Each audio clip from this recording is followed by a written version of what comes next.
Assalamualaikum. Selamat datang di podcast singkat kali ini. Perkenalkan, saya Umi Fadila Widi Asri atau sebut saja Dila. Di sini, Dila akan membagikan ilmu singkat mengenai perkembangan sosial dan emosional pada anak bayi. Kira-kira bagaimana sih tahapan perkembangan psikososial dan emosi pada bayi? Yuk check it out. Jadi, perkembangan sosial merupakan kondisi ketika bayi dapat merespon dengan baik keadaan di sekitarnya. Sedangkan perkembangan emosi ini lebih berhubungan dengan kemampuan bayi mengenali, memahami, serta mengendalikan emosi yang ia rasakan.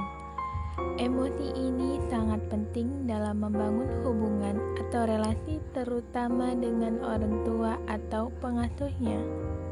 Pada awal kelahirannya, emosi pada bayi dibagi menjadi dua jenis, yaitu emosi primer dan emosi sadar diri. Emosi primer yaitu emosi yang dimiliki oleh manusia dan binatang muncul di 6 bulan pertama kehidupan bagi manusia. Sedangkan emosi sadar diri merupakan emosi yang memerlukan kewaspadaan diri, melibat kesadaran dan melibati reaksi-reaksi emosional dari orang lain ketika emosi tersebut muncul. Nah, lalu bagaimana sih perkembangan sosial dan emosional bayi dari bulan ke bulan setelah kelahirannya? Yuk simak penjelasannya berikut ini.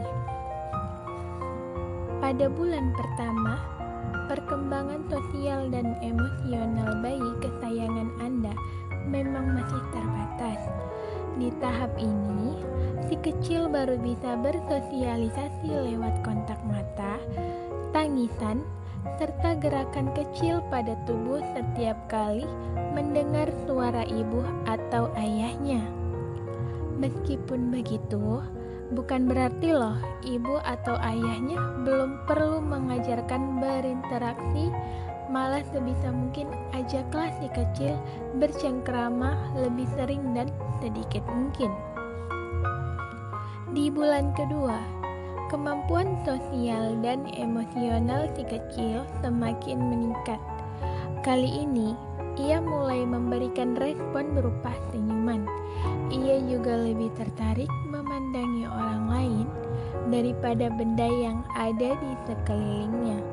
Menikmati sambil berinteraksi serta bermain, menggumam, serta memperlihatkan ekspresi marah ketika ia merasa tidak nyaman.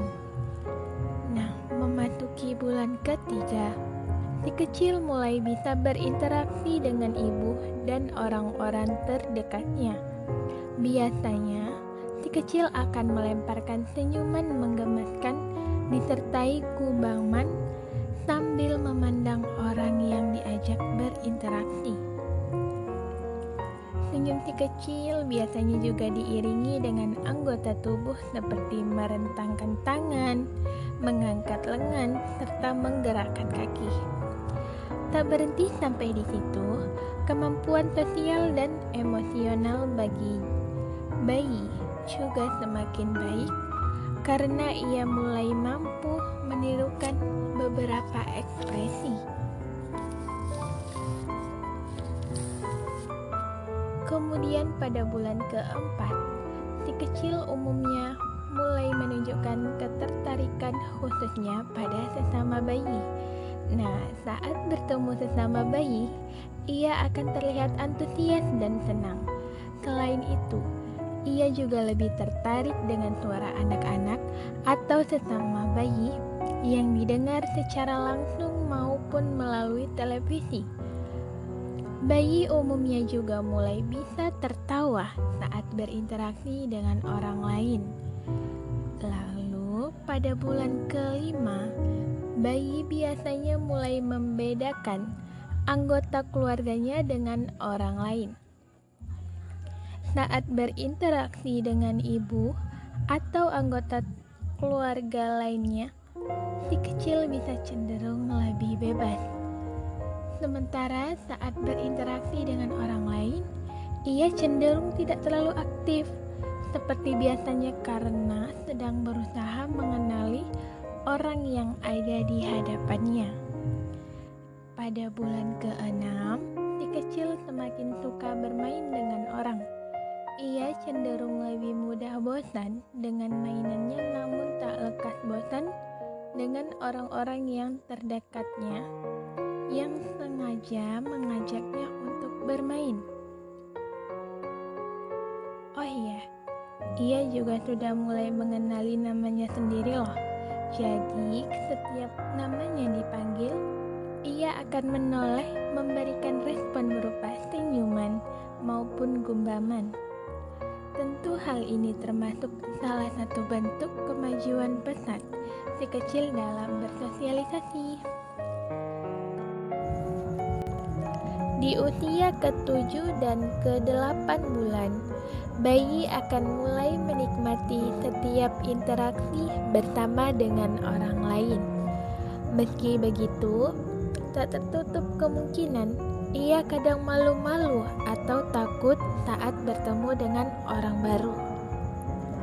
Oh iya, mengingat si kecil sudah cukup sering diajak berinteraksi secara lisan, biasanya si kecil juga akan mulai mampu mencoba meniru ucapan dari ibunya atau orang-orang terdekatnya. Biasanya, bayi juga mulai bisa menunjukkan rasa sayangnya ke orang-orang terdekat melalui sentuhan ataupun tepukan lembut. Nah, memasuki usia ke-9 dan ke-10 bulan, si kecil biasanya mulai menunjukkan kecemasan saat berpisah dengan ibu, ayah, atau orang-orang terdekatnya. Selain itu, ia juga mulai bisa menunjukkan rasa tidak senang ketika ia diabaikan. Bila ia merasa kurang diperhatikan, bayi biasanya akan mulai membuat suara-suara berisik seperti menangis ataupun berteriak untuk mendapatkan perhatiannya kembali. Nah, kemudian di usia ke-11 dan 12 bulan, bayi biasanya mulai memahami ciuman sebagai bentuk kontak fisik untuk menunjukkan rasa sayang. Ini sebabnya di usia ini, si kecil biasanya senang hati memberikan ciuman pada orang-orang terdekatnya saat diminta. Nah, sebaliknya, hal ini tidak akan ia lakukan pada orang-orang baru yang dijumpainya. Secara psikologis, si kecil cenderung lebih emosional begitu menginjak usia 11 dan 12 bulan. Saat bahagia, ia akan menunjukkannya dengan tertawa secara lebih ekspresif. Sedangkan saat marah, ia akan menunjukkannya dengan jelas dan hanya lewat dengan tangisan, tetapi juga melalui gerakan fisik dengan memukul, menendang, dan sebagainya. Nah, mungkin hanya itu saja dari saya, Umi Fadila Widiasri. Kurang dan lebihnya saya mohon maaf. Terima kasih, semoga bermanfaat.